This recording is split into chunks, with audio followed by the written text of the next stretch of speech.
Hello friends, welcome to my YouTube channel SWG study with Gurukuls. और आज हम पढ़ने वाले हैं about perceptions and its logic. तो फ्रेंड्स, हमने लास्ट वीडियो में सेंसेशन और परसेप्शन और अटेंशन के बारे में डिस्कस किया हुआ है। आज मैं बेसिकली परसेप्शन का मीनिंग और इसके मेन लॉजिक्स के बारे में डिस्कस करने वाली हूँ। तो चलिए आगे पढ़ते हैं कि क्या है परसेप्शन, क्या है इसका मीनिंग। तो friends, when we talk about perception, perception क्या है?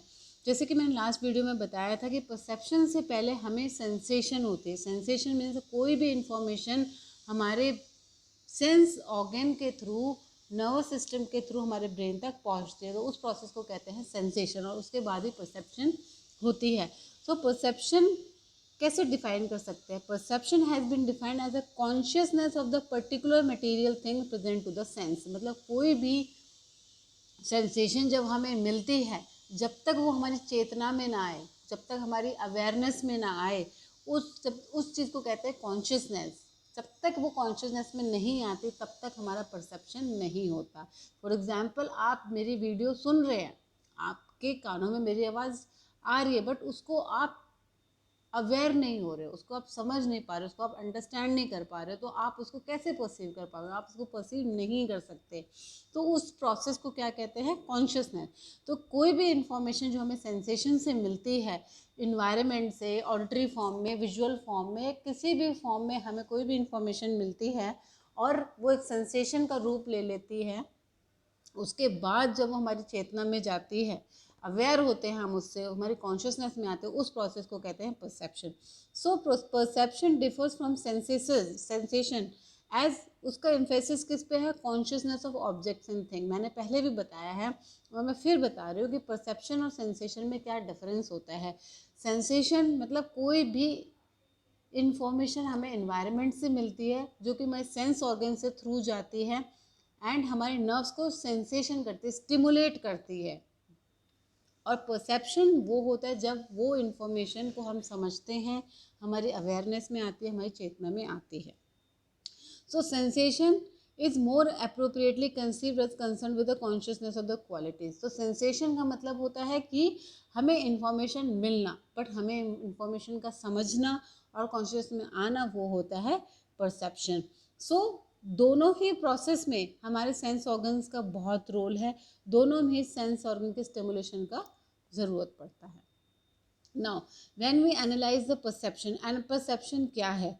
नाउ फ्रेंड्स, हम आपने देखा होगा, हम daily day to day life में चीज़ों को परसीव करते हैं, समझते हैं, इंफॉर्मेशन लेते हैं, उसको समझते हैं, उनका मीनिंग समझते हैं, उसका तात्पर्य समझते हैं।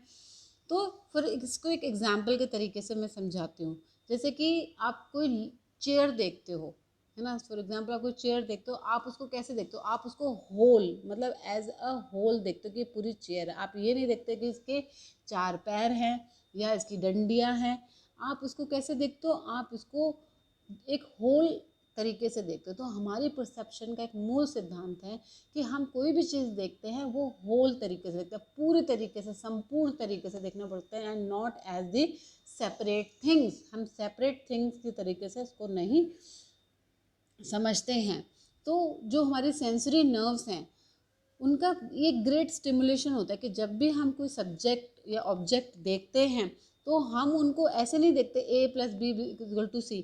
हम उसको एज ए यूनिट देखते हैं, एज ए होल देखते हैं, एंड ज़रूरत पड़ने पर हम उसको पार्ट्स में भी एनालाइज कर लेते हैं। फॉर एग्जांपल, जब आप कोई देखेंगे, तो चेयर देखेंगे, तो आप ये देखेंगे अरे ये चेयर है, आप ये नहीं बोलेंगे अरे ये 4 लेग्स वाला कुछ है।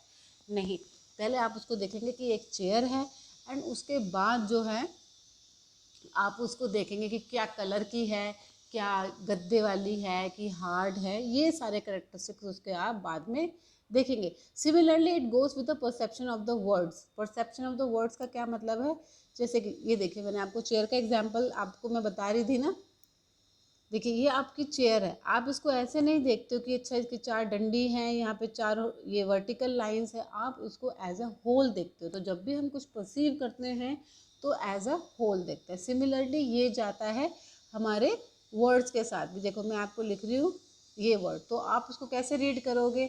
आपके दिमाग में अल्टीमेटली आ जाएगा ये कैट है। आप उसको CAT करके नहीं पढ़ोगे, आप इसको जो है परसीव कैसे करोगे? कैट।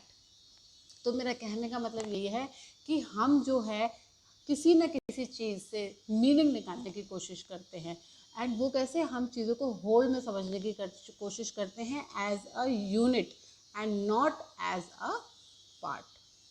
ये बहुत इंपॉर्टेंट बात है हमारे परसेप्शन की। Next is genesis of perception, मतलब परसेप्शन बनता ही कैसे है, कैसे परसेप्शन बनता है।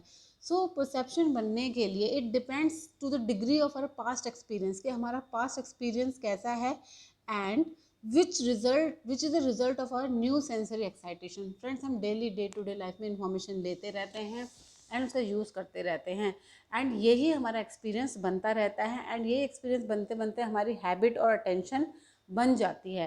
तो हर इंसान का देखने का, सोचने का, समझने का नज़रिया होता है, ये आपने सुना होगा।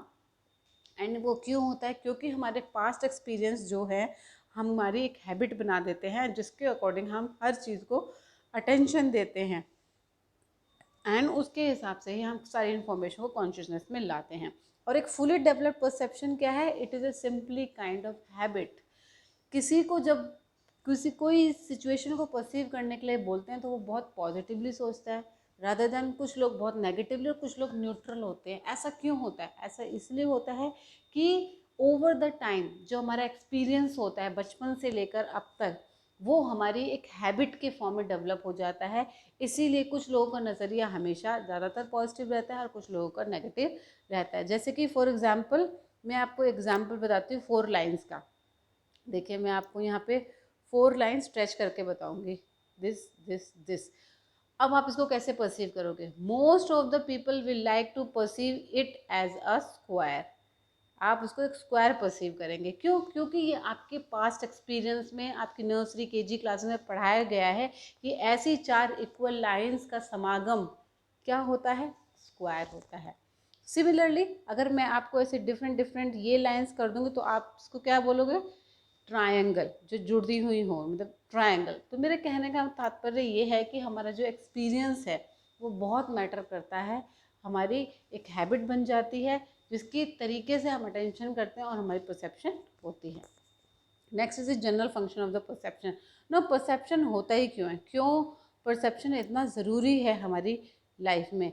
नो फ्रेंड्स, परसेप्शन जो है इनवर्ड मैसेजेस देता है from the external world to organism. मतलब हम जो है पर मिली सेकेंड इतनी इन्फॉर्मेशन गेन कर रहे होते हैं अपने सराउंडिंग से, इन्वायरमेंट से, एंड ये जो सारे जो मैसेज है इनवर्ड हमारे ब्रेन में जा रहे होते हैं एंड परसीव कर रहे होते हैं। तो ये एक तरीका है परसेप्शन का, जो कि हमारे ज़िंदा रहने के लिए बहुत इंपॉर्टेंट है। फॉर एग्जांपल, अगर हमें कोई डेंजर दिखाई देता है, फॉर एग्जांपल आपको सामने से आगे दिखाई देता है कि ये टाइगर आ रहा है, तो ये जो है आपको परसेप्शन होना चाहिए, अरे टाइगर है, ये कैट नहीं है। तो अगर आप इसको कैट परसीव करोगे तो आप भागोगे नहीं और वो टाइगर आपको खा जाएगा। तो परसेप्शन आपके सर्वाइवल के लिए भी बहुत इंपॉर्टेंट है। Next is perception is conscious concomitant of certain of this process. हमारी जो मेमोरी है, इमेजिनेशन है, रीजनिंग पावर है, ये सब जो है परसेप्शन का नतीजा है। अगर आप परसीव नहीं कर पाओगे, आपकी कुछ इमेजिनेशन नहीं होंगी, आपको क्रिएटिव काम नहीं कर सकते। बहुत सारे ड्राइंग पेंटर्स जो होते हैं उनकी परसेप्शन बहुत इम्पॉर्टेंट रोल प्ले करती है उनके प्रोफेशन में। सिमिलरली मेमोरी, जो कुछ भी हम अपने एक्सपीरियंस से लर्न करते हैं, परसीव करते हैं, वो हमारी मेमोरी और रीजनिंग के लिए इम्पॉर्टेंट होते हैं। Next is the perception represents a very direct, organized and systematic internal reaction of an individual upon is environment. जैसे कि मैंने बताया कि हम कुछ भी देखते हैं उसको हमें परसीव करना होता है, हमारे लिए गुड है, बैड है, नहीं है, सही क्या है, क्योंकि ये एक बहुत डायरेक्ट और ऑर्गेनाइज तरीका है कि हम इंटरनल रिएक्शन कैसे दें। मैंने पहला बताया था कि ये हमें इनवर्ड मैसेजेस लेते हैं, ठीक है, हमने इनवर्ड मैसेजेस ले लिए एनवायरनमेंट से, बट अब हमें इंटरनल रिएक्शन भी तो देनी है। जैसे मैंने टाइगर का एग्जांपल दिया कि टाइगर आ रहा है तो हम थोड़ा ना उसको देखते रहेंगे, परसीव करते, भागना भी तो है। तो वो हमारी इंटरनल रिएक्शन है। जब हम कोई डेंजर में होते हैं तब हमें बचाने के लिए बहुत ज़रूरी है। जैसे कि अब हमें कोल्ड परसीव हो रहा है, कोल्ड फील होता है, तो हमें ज़रूरी है कि हम स्वेटर पहने, गर्मी फील होती है, ज़रूरी है कि हम एसी ऑन करें।